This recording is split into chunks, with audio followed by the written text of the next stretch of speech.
and welcome to the second hour of Mind Shifters Radio.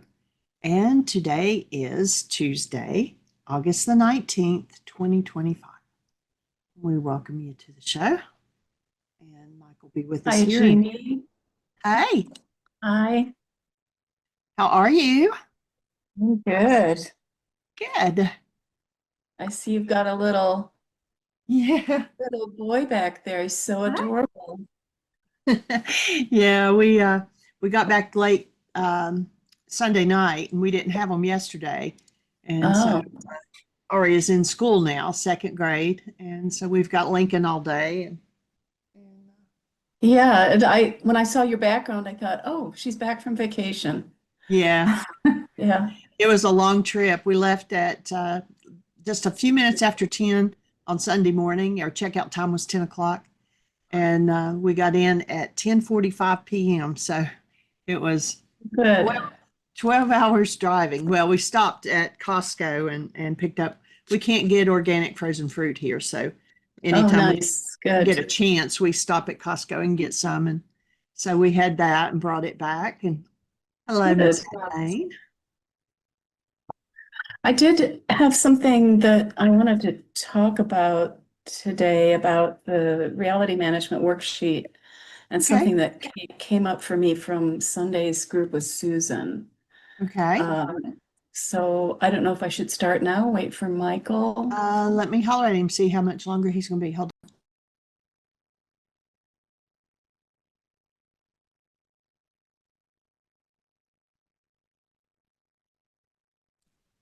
He's coming on.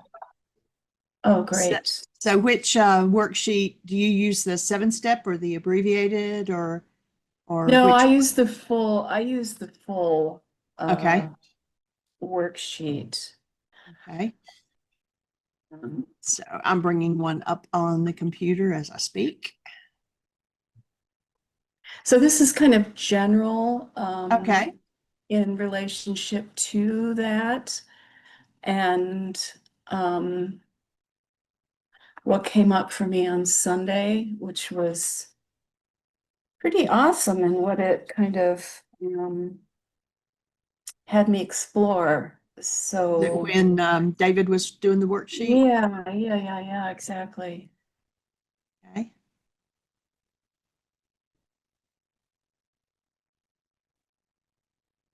And I did get the recording up to YouTube and sent out the link um, last night. Oh, good. Yeah, I had to leave about 10 after or something, so I didn't hear the very end of it, but Well, it so I had, can listen to that. yeah. And several people had asked for the PowerPoint, and Susan sent those to me. So I included those in the email that I sent out as well. So Michael Okay. is with us now. So go for it with your Hi. question. Hi. So it's more like an observation. Mhm. And so on Sunday, when Susan was doing that process with David, um, and uh, he seemed to hit a core, I don't know what you called it, Michael, a core issue, maybe is what you called it, Yes, about not being worthy, not good enough. the core So, message from his power person, and right. what I suspect was a root of his power person dynamic. Yes, absolutely. So, one of the things that I've done since then is that um, I studied with Sandra Ray, and as you know, I did the rebirthing breath work. And one of the things that Sandra Ray talked about and had everybody explore was their personal lie, which is really your core issue with your power person. It's the Right. it's the lie that we tell ourselves about ourselves. And I think David kind of hit on that about his unworthiness. And so what I did was I looked through my early memories exercise And then I looked through other things about I actually looked for patterns in my worksheets. So when I was doing dream interpretation many years ago, I have notebooks filled with dreams, and I would do a lot of interpretation. And then after about 3 years, I started going back through all of them looking for patterns. So I thought, oh, I'm going to do that with my worksheets. So I started going back and looking for patterns in my worksheets. And I'll be danged if my personal lie, that core thing, which basically it was what David had, was that I'm not worthy. And that, it's interesting to me because when you were talking about that guy who did like 5,000 worksheets, I'm like, you can whip through those worksheets, you know, uh, Yes. and for me, if I'm really doing a worksheet, it can take an hour or more. And I'm working through it, I'm doing a meditation, I'm going into the feelings that I'm feeling. I'm doing some work on when it comes to the releasing, I'm sitting with that and doing some work. And so I was like, not everybody wants to do that depth of the work, in a sort of public space until they come to the point of realization that I had many years ago, that my secrets are what keeps me in separation, and Right. that my story is special, and that uh, it's not. My story is not special. And We're all the so, same. yeah. And then also the understanding or the realization that when I shared my precious secrets, people were not judgmental. People were loving and caring and open and responsive. And I use discernment in when I share those secrets, For so that sure. now I have that openness. And so I think there is a level at which, so what I'm kind of getting to is when we're doing these worksheets, and particularly when we're new at doing them, I'm thinking that a good support would be to have a buddy system where people who are more experienced in the worksheets, like when I did the Laws of Living workshop with you, and I worked with Joan on the worksheets, and we worked every week. We got on the phone and we did a worksheet. And every time I did a worksheet and I was going through all my emotions, and Joan was saying, "Oh my gosh, this is so healing for me. It's my issues, whatever." So I'm wondering if it might be worth um, seeing if there's people willing to be buddies to newcomers, to do the worksheets kind of in private until there's this realization and there's this opening up that, hey, if I share my stuff with the world, I'm releasing my separateness. I'm going more into oneness. And I just wanted to know what you thought about that. I think that's a great idea. In fact, it occurs to me that maybe we could put a page on our website, especially for people. Well, whether somebody's new at it or been doing it for years, to have someone to witness and support. I Mm-hmm, think mm-hmm. that's an awesome idea, and maybe we could. I'm not sure how we would do this, Jeannie, but maybe we could put something on the website where people could come in and just register. I'm willing to be, or I'm looking for someone to partner with to do worksheets on a regular basis, a long-term type of relationship. I think that's a great idea. Yes, because I know that it really helped me because Joan was very astute, particularly in in asking me questions to ferret out some of the things that I wanted to gloss over. And she was so supportive. And so I think, we need to do these worksheets ourselves, like we need to read them ourselves. We need to go through the reading. So as we do these in the group, the person doing them should be reading them, because reading out loud brings instead of it having it read to you, brings a different awareness into your conscious mind from the subconscious. Uses a whole different part of the brain. The Right, auditory center is very close to the emotional center. When you get it activated, right. it definitely makes a difference. And so I've done some worksheets with some people from the first Why Again workshop. People would come and say, "Can you help me with this worksheet?" And we would sit down and spend, an hour and a half together on one worksheet. And it was just so powerful that I want to share what I've received from others. So I would like to do that. And that's a form Awesome. of teaching as Oh, well as learning, absolutely. right? Because Yep. Susan's always talking about, how how her teaching is helping her with her learning, which is so powerful, right? And um, but it's not, I guess for me, it's more about keeping me accountable as well, because it helps me to learn about my own stuff. So it's not all altruistic. I have something that I want to get out of it as well.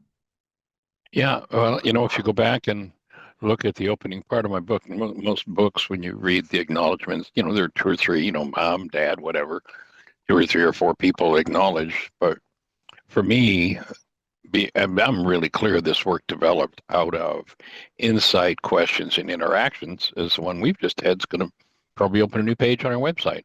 And so if you look in the book, I don't remember exactly how many names. There were something like 500 names in my acknowledgments, because that's who really did help to open and develop the work. So I'm with you on that 100%. And in terms of that power person message, it is, I think, the thing that turns into our personal I, but I think it is wisdom to go back a step further and look at where and how did I acquire this message. And the message pretty much invariably is, in some way, shape, or form, you're broken and it's hopeless and helpless. And that would be, I think someone would turn that into their internalized lie.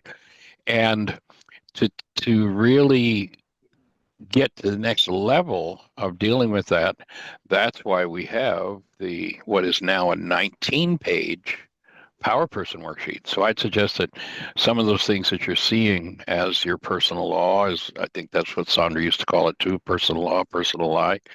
But recognizing that, excuse me, Bless excuse me, you. yeah, I just inhaled a little bit of water. There are Oh, two ways of acquiring this power person message. One of them is it's directly delivered by the power person. The second one is that it's indirectly assumed, something we make up based on the interaction with the power person, but it's all rooted back in that original relationship and the generational patterns that laid the foundation for, oh, this is the way I'm going to make it up. Because I think it's really important to recognize that the mind is not just this physical instrument, but literally when anything crosses our sensory awareness, it literally reaches back through our whole genetic structure, generation upon generation upon generation. If there's something that hasn't moved in our family system in 20 generations, which is literally millions of lives, and a situation shows up that resonates that, in an instant, it brings that forward from 20 generations ago. And And so, that instant too is like, even when doing a very simple thing on the worksheet, like I remember one of the things that I started off with years and years ago was that my husband used two towels, and we have two hooks on each door. And I use one towel and I put it on both hooks to dry. And he used two towels and they were kind of bunched up and not drying. And I would get enraged over this. And uh, nah, I you was, never got enraged over that, but you had some rage in there. And I had some geez, rage. what a great trigger, towels. I know. So I thought, oh, that's a stupid little thing. So I'll do a Yeah, worksheet. I'll start there. And it's nothing is a stupid little thing. that's It's right. it all, and even that worksheet took me back, took me back, took me back. Oh, he's greedy. Oh, I'm greedy. Oh, I'm needy. He's needy. It took me back basically through several worksheets on that issue to my personal life Your of power not being person worthy. message. Yeah, so every little thing does. And then this morning I was reading, I got Michael J. Lincoln's book on life The scripts. family, right? Yeah, it's all in the family. And I was reading through that this morning, and oh my gosh, yeah, that's another avenue of expression where, okay, this helps me understand it. Not that we always need understanding, but it to heal things, because we can do that without understanding everything. I'm a big one for knowledge and understanding in my ego brain. Um, and I just found it, I, so he had three major uh, life family types, and then there's all these different scripts that go under those. Well, the first one, I was reading through it, I was like, no, no. The second one, I started getting stomach ache. I started Mm, getting all this feeling in my upper body of rigidity, my jaw clenched, and I was like reading some of that. Oh, that's not my family. And then I was like, oh, wait, pay attention to what's going on in your body, will you? yeah, a little dissociation going on here. Yeah. So, so yeah, I'm so grateful for these worksheets, and I think they can be really intimidating to people because of that aspect of going through again what you went through, but this time it's coming up and out rather than going down and in and being absorbed in your cellular structure and everything. So it's very, I think it's going to be a very important thing. And I would encourage people who have done worksheets to step in and be a mentor.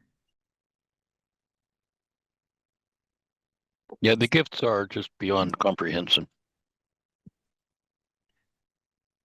So thank you for making that suggestion to everyone. And I would suggest that the issue that you noticed what your body was doing, Mhm. that you take that one and put it on the Power Person Worksheet, because that's the Yeah. one that takes, I mean, it just disassembles every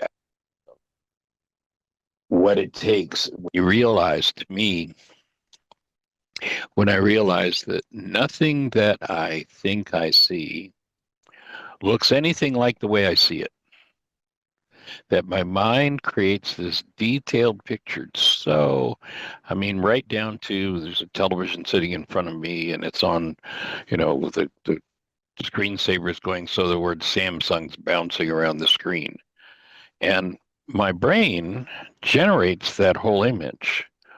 Well, what does it take to produce something that detailed and then add to it something with so much emotion over something so terrible as taking two hangers on a door for towels? How much is going on inside of me? And the whole objective, for I'm not even sure how many years I've been teaching that codependence workshop, 25, maybe closer to 30 from the first one. And the Power Person Worksheet was always one page. And as a result of the two back-to-back intensives, it just everybody was digging in so deeply, it just opened up. And so that 19 pages is really about opening up every nook and cranny in this reality generation system called the mind.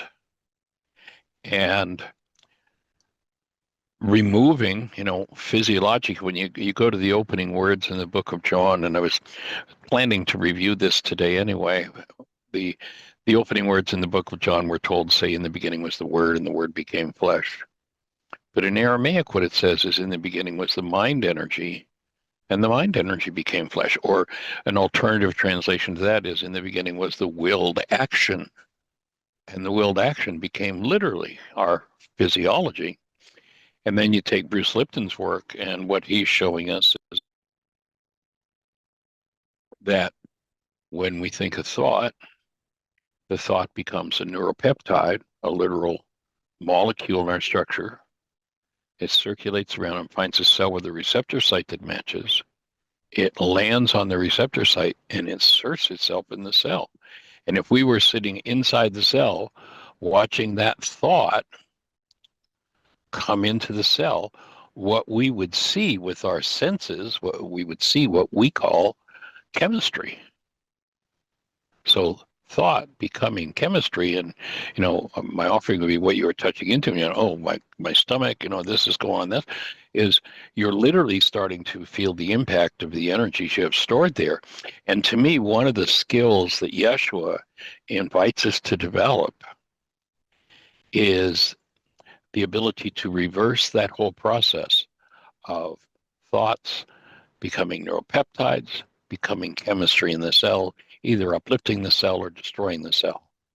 And that his forgiveness process is an invitation to develop the skill and the ability to literally reach into not only your own cells, but the cells of your generations, the mind energy, what becomes the DNA, to reach literally into the DNA and reverse engineer that, pull that energy back out until you can decode the thought, the mind energy that created the disorder, the disease, the pain, the trauma, the upset, whatever it is. And that's kind of the foundation of that Power Person Worksheet, is to look at every aspect of it. And some people say, well, I had one person who, when I sent it to her, was like, yeah, well, this is just too intellectual. This is just, this is too much detail. I just want to get it done. It's like, but if you're going to reverse engineer everything that's gone into your genes, everything that literally, there's only one reason we die, and that's because there's an energy somewhere in the system that doesn't belong there, and it came from somewhere. And if we're not willing to face that, develop the ability to reach in and pull that out and throw it away, it's literally our own death we're changing, our own literal lifespan and capacity for what we're really designed for, which isn't death. You go back to scriptures, it's really clear. With man, death began. We made the process out.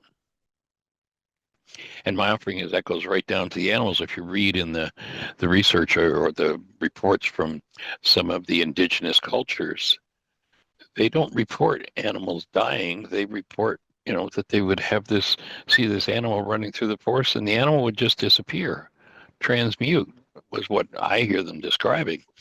And so, how far are we away from what we're designed for? And what do we need to face and develop the skill to literally access, decode, and remove, bring to forgiveness, in order to free ourselves of, people look at the world and say, oh, there's so much suffering, there's so much trauma, there's so much abuse, so much pain. Yeah, so who's going to have the courage to face that at its source within themselves and open the space for a shift in that. And to me, that's Well, what this work is about. yeah, and hopefully by being a mentor, we can be opening that space, and Yes. looking at my early memories exercise, I have notes in here like, oh my gosh, this is what my current relationship is based on, Hmm. a lot of this stuff, and that life's not fair, life is lonely, and life is doing what other people want. So um, I want to release that so that I can be free of that without, and I don't want to destroy a relationship. I want to open a space for that relationship to transform Yes. I even hear you. more, even more than it has. I mean, it Hmm. already No, is. I'm with you. And, one of the things that when people say or they hear about my book, Why Is This Happening to Me Again? They really, most people are thinking in terms of why are they doing this to me again? That's what they're really thinking. Not why is this happening to me, but why are they doing this to me again? And rarely do people realize that the whole structure of what's going on in their minds is always trying to communicate to them what they're doing with their own unconscious. I think that I was appreciative of David. For those who weren't sure what our reference was earlier, we've been doing Susan Fluick has been doing a facilitated uh, pass through going through the whole codependence to interdependence communication practicum. And a young man who totally knew he had just signed up for the course a couple of days before, had just gotten his personal code evaluation, and he volunteered to do a worksheet when Susan was ready to take people through the worksheet. And he made an offhanded comment. And then he went on looking for, well, what am I going to do my worksheet on? What am I going to do my worksheet on? And his offhanded comment, like our offhanded comments have meaning, his offhanded comment when he started to deal with and look at where it came from, what it was his basic power person message. And most people are doing that all the time, except that they turn it into pictures about somebody else. Oh, you see the problem somebody else has got? Rather than, whew, what's like, what vibration in me are these words coming from? And is it my opportunity to dissolve those? And so I think it's a great idea, and I'll talk with Jeannie and see what we can do to create some sort of and maybe that's something we're working on, setting up a community website, and maybe that'll fit better in the community website. We put that together, I've got pairing a people in. page. I put a link into the chat room, whyagain.org/partners. Cool. So it's just starting, but And maybe there's somebody, Gary, that that's on right now that would love to partner with you and create support for each other in doing this process. If so, if somebody's interested in chatting with Gary about that, hit your mute button and say hello.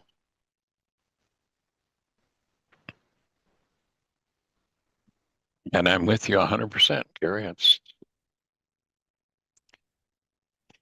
walking this path alone is it's strange, and it is extends so far. I look at for me the literally 35 years of working with the first century Aramaic process, which when I first met it didn't particularly impress me, but I mentioned it on occasion with other work I was teaching, and over time I had several people who said, I've been doing that canceling gold thing. That's really powerful. And I was kind of like, oh, really? Okay. And I started to look at it more deeply and more deeply. And then literally, there are times when I've taught the Why Is This Happening to Me Again workshop 3 times in one day, working full time for 35 years before I came to understand how projection really works, what holding mind energy really means, both in terms of chemistry and perception, and how the forgiveness process actually works. Why would I do such a silly ass thing as cancel this perfectly good goal? It took, and most people aren't going to spend that kind of time and to try to put that together. So to me, it's, as I was mentioning to Susan F the other day, that it's, the course talks about shortening time, and to me the objective is to hand these tools to every mind, heart, and being on the planet to shorten the time it's going to take for us to wake up and stop the foolishness that's going on. Cammie's unmuted herself. Hey there, young lady. Welcome. Hey, how's everybody doing? We're rock and roll here. All right. How about you? I'm doing pretty good. Good. Considering the circumstances, Carrie, I would love to join with you. There's power in numbers, and I would absolutely love to join you in doing worksheets together. Oh, that's wonderful, Cammie. So, can you? If I have both your permissions, I'll go ahead and send you each other's phone numbers. Yes, I don't think we want to put it out publicly on the show, but I'll send each of you the other's phone number, and you guys can work out if that's something that works for you. Thank you. Okay. Thank you, Michael. Yeah. Thank you, Carrie. Cool. I think it's a great idea. Yeah, another thought might be like Susan Bingham has a Wednesday morning support group, and it started out and continues to work with these tools, and maybe a worksheet support group if someone were inclined.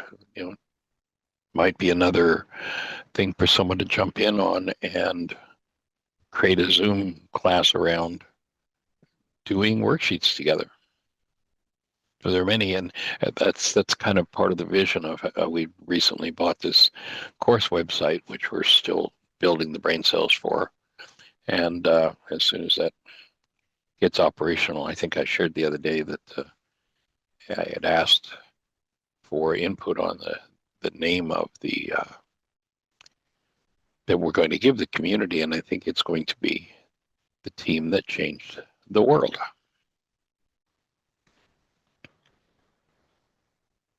So we'll keep everybody posted on that. Okay, and Jeannie just shared that she's open to us emailing text to put on the page for the support team. And yeah, I think there could be more than one person hosting these worksheet support groups, actually, because if we had several people doing it at different times and different days, that would be more helpful, I think, for people's schedules and stuff. Yes. So, yeah, of course, Dr. Tim has I believe it's a Thursday evening session, but yeah, there's room for as many people as want to learn it, to teach it. And of course, we're here 5 days a week to answer questions and create support, and or whatever it takes from us to enhance the ability to bring this to literally every mind, heart, and being on the planet. That's what we do. So thank you for that input. Those who don't know that are interested, Dr. Tim has Tuesday and Thursday nights, and he's always willing to do worksheets with people. Yes. So Tuesday and Thursday. I wasn't aware there was a Tuesday night session now. Yeah, I don't know when he started. He has very long sessions. Yeah. What a gift. That is it. Yeah, and Dr. Tim is great because I live really near him. I live like 15 minutes away from his office, and I went to see him one time about some issues, and And he was great. And he also gave me this book to read about, what part am I playing in this dynamic that I got to look at. So yeah, I would encourage, those evenings with Dr. Tim. He does a lot more stuff too, which is also a bit mind expanding. So Yes, the title of my book is Why Is This Happening to Me Again? Most people, when they talk about what's going on in their lives, it's why are they doing it to me again?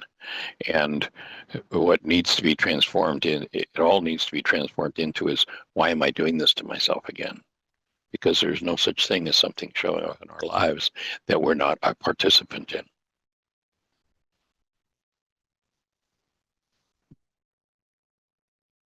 Called creatorship. And, if you haven't listened to it, you might do a search on YouTube for the session we did around the book of Job and healing war, where Job, and it's interesting when you read the book of Job, he's a guy who's got it all, and he loses it all. And shortly after he loses it all, he has this monumental insight, but there's so much confusion, there's so much going on in his mind and in his culture and his friends around him. He doesn't even realize that he's just given himself the answer. He doesn't have the brain cells yet, though he says it to comprehend it himself. He doesn't comprehend it till much, much later. But what he says is, that which I feared most has come upon me. That which I have dreaded is what I'm experiencing. And it takes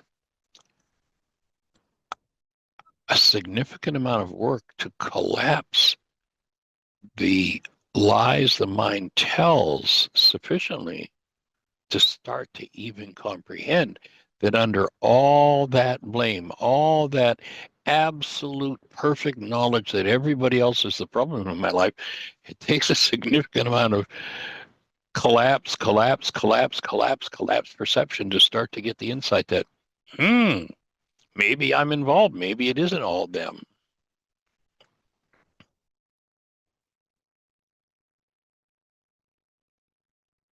So I'm appreciative of each person that's here with us today and every day that you are, and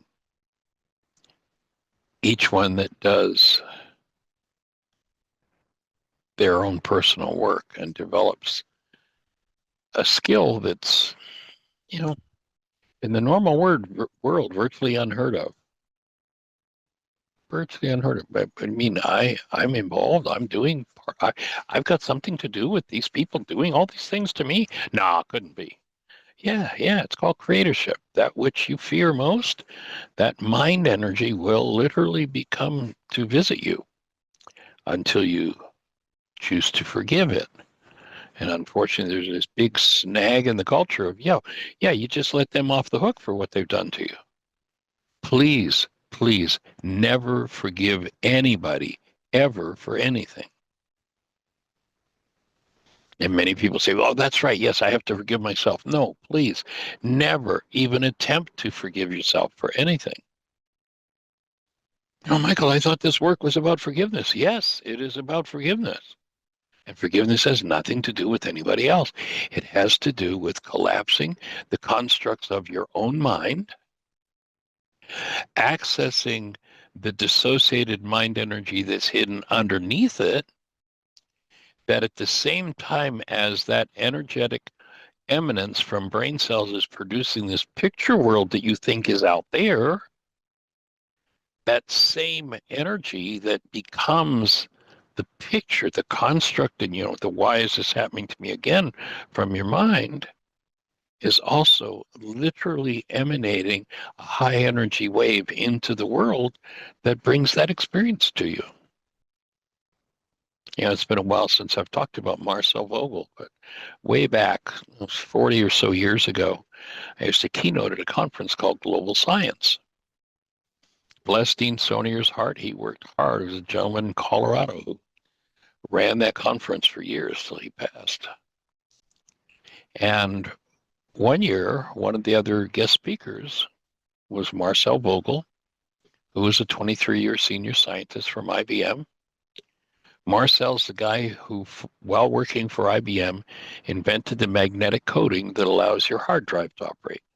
It's that magnetic coding that stores the information, so you can even have a hard drive in your phone or your computer. That was Marcel's work. That's the kind of mind Marcel had. At the age of 11, Marcel invented and patented chemical light. 11-year-old kid, his family gave him the money for a patent. He patented it.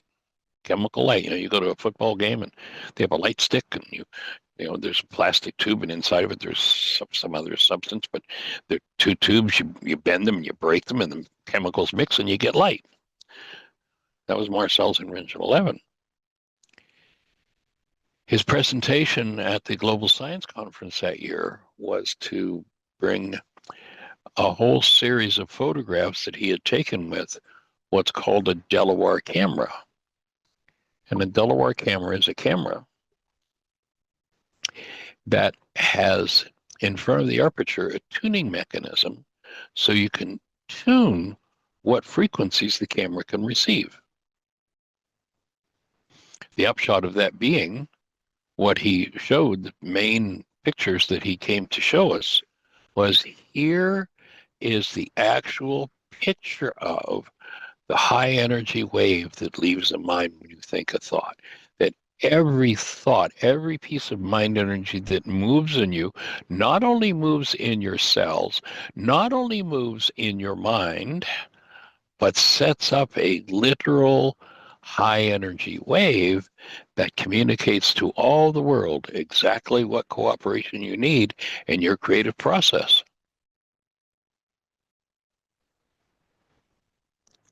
And those that are attracted to you are the ones who are in resonance with that high energy wave. And all but the most conscious, if you're holding a particular power person message that is degrading, will tend to unconsciously bounce off of that message and play it out for you.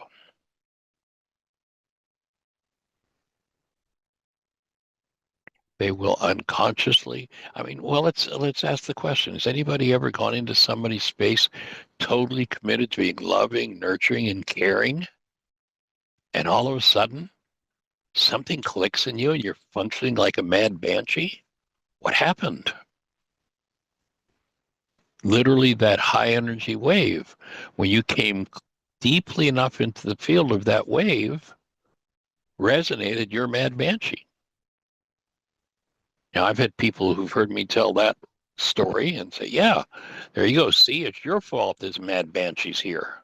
It's like, that's not what I said. In order for you to function like a mad banshee, you got to have one. And what we tend to do in relationships, until we become fully conscious, is we tend to be resonated into each other's space based upon our matching bags of garbage. And the world calls those love relationships. And they're perfect. They're wondrous. Could I say something about the Mad Banshee? Please, go for it. I was studying the Tibetan Book of the Dead with Andrew Holchek, and as I was reading the book, the Tibetan Book of the Dead is all about enlightenment and what the monks do when someone dies. There's so many days where, in their theory, the soul of the person kind of hangs around a little bit. And so what they do is they talk to this spirit of the dead person.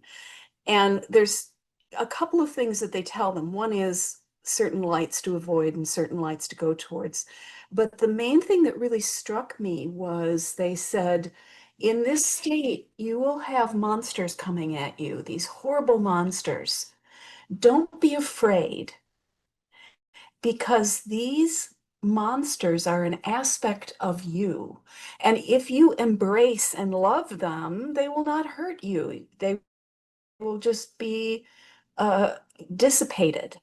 So I think we need to love our monsters and love them in such a way that we don't fear them, because that was the message of the Tibetan Book of the Dead for me, was that we don't fear our monsters. We actually love them and they dissipate as we do the work. Absolutely. Again, that's Job's basic message is that which I feared. I literally set this up with my fear. I'd offer just a slight adjustment in what you said, however, Carrie, and that is we've been taught a falsity about love. We've been taught that love is a verb. It's something we do to each other or we do to our monster. And my offering would be, and if you look at the worksheet, before you cancel the goal, what we ask you to do is to bring your human beingness, love, into as deep a level of activity in your physiology as you can, and then cancel the goal, which collapses the pained perception and allows the unconscious fears to come forward, but coming forward in the presence of conscious active love, there is dissolution. And I think we need a better understanding of that word love, and that it's not something we get from somebody else. It's not something we give. It's not something we do. It's what we are. It's literally what we are. And to me, the practice is, when Yeshua says the first law, most important thing is have Rahma, he's talking about keeping the gateway for your human life, the active presence of love, to stay present in your physiology. That's the master solvent for all monsters. Hate, fear, rage, guilt, grief, whatever comes up in the presence of love. My best understanding of the operative principle behind the worksheet is the moment that you cancel the goal, the perception, which is just the tip of the iceberg, collapses in on itself. That construct of the 9-bit mind collapses in on itself. And when it does, you now have access to the underlying source of pain. And when you bring that forward, the active breath delivers human life, delivers this presence that we are into the cell, into the tissue structure, into the pained disintegrative energy, and literally causes its dissolution. So You definitely, think, Michael, that doing this work now sets up new patterns for us so that we can start to think differently about our fear. We can start to think differently about our anger and rage, everything, that we can start to create these new patterns. exactly. You listen to the Yeah, scriptures and they talk, here's God talking to humans, says, my ways aren't your ways. My thoughts aren't your thoughts. My thinking comes from a much higher place. And in essence, what the creators are doing is inviting us into, let's get back to thinking with the mind of love rather than the mind of fear that we've all had brainwashed into us. So I'm with you 100%. And it's acquiring a mind that works differently than carbon-based memory rather than the mind of man.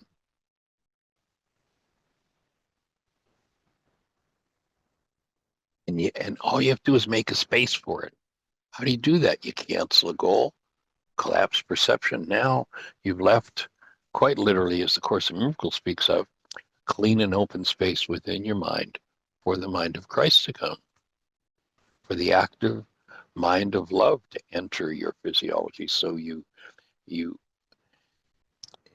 take on a totally different way of so-called thinking.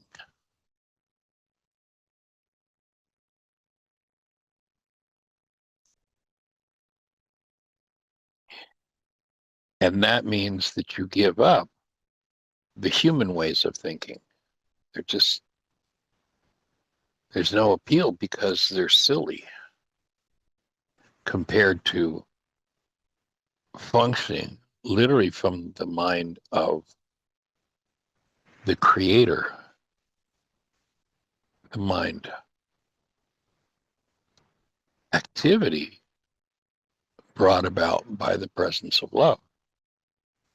And, the ego mind has a cheap copy of thinking. The ego mind has a cheap copy of everything real in the spiritual dimension. And the ego's cheap copy of thinking is cycling information. And my offering is that isn't thinking at all. That's just cycling information. If I say, don't think about the color of your car, there's an automatic reaction in your brain cells, and something moves about the color of your car. My offering is that true thinking, a la the creator's mind, is the ability to hold love conscious, active, and present, to stick to, maintain, and keep your human life awake and alive and present in your mind when something other than that is moving in you, some form of hostility or fear. That's the bottom line practice. And when we do that, it opens the cell to yield up its patterned carbon-based memory insanity, accessing what was a neuropeptide before it landed in the cell looking like chemistry, accessing, bringing that forward. And when it's exposed to the active presence of love delivered by the breath, carried into tissue on the breath, then the content of the insane mind simply dissolves. And it's the forgiveness process that gives it, to me, I go back to Yeshua 2,000 years ago, like, how did he come up with this genius piece of information called forgiveness? And it's the only way I know to consistently, persistently confront the generational patterns, the why are they doing this to me again, the why am I doing this to me again, and healing those generational dynamics that have been going on for countless numbers of lives in each of our history.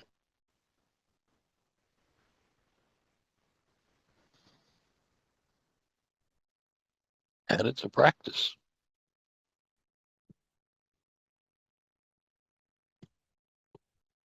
That fits. That makes sense for everybody? Anybody have any comments, thoughts?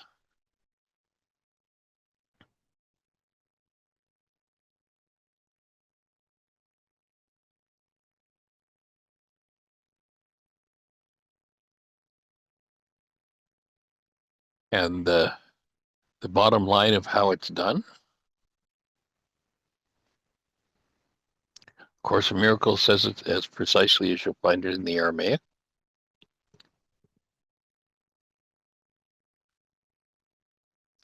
Open a curtain in your practicing by merely letting go all the things you think you want. Your trifling treasure put away, and leave a clean and open space within your mind for Christ to come. But then in the context of that Harvard research that says in a time frame where 10,000 brain cells are firing, we only have 9 bits of data potentially available out of that 10,000. And you've got the conscious-unconscious dynamic. What drives the mind to fill the conscious space are goals.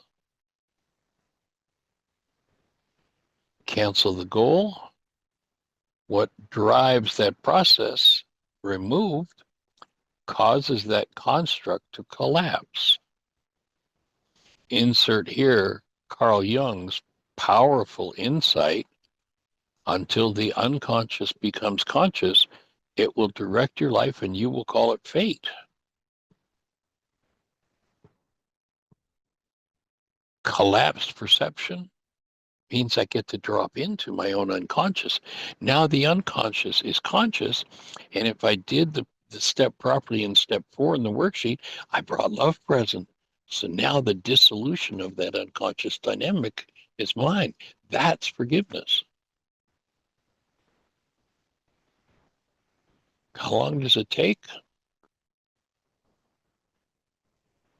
As I shared the other day, the answer that I got back personally when I had some frustration over getting an insight on something that I'd worked with for decades, literally, and it was just like a whole new piece of information. Like, oh my God, how long does this take? And the answer came back instantly. How long have you been away?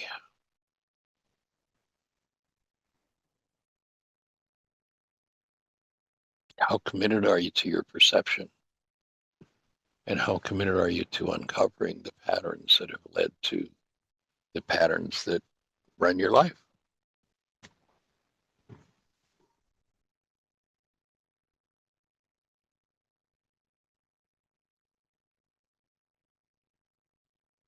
We got about 3 minutes left. Comments, thoughts, questions, answers? Hey, Michael, it's Terry. Gary. Yes, sir. How are you? Hey, I'm rocking. How about you? Great. Yeah, I just wanted to comment on, one of the things that you offer quite a bit is healing is not Dr. Feelgood. Yeah. And then I think another one is that healing is not for wimps. It's like that's one that stuck with me. So That's for sure. That early childhood memory thing that I had come up Sunday and was working with, 56 years I've been carrying that thing.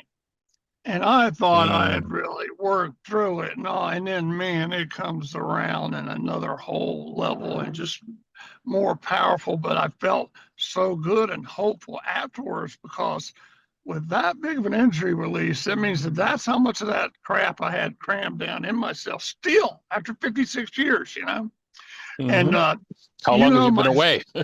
Yeah. And my story. I got sober in AA 1986. That's 39 years ago.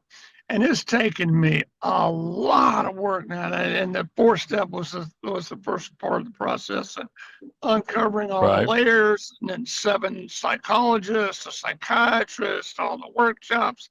And then Dan, I reconnected with him a little bit. On his trip, he sent me some videos. Now Dan's done his 5,000th worksheet. I've done over 5,000 worksheets. I know there are others who are up there.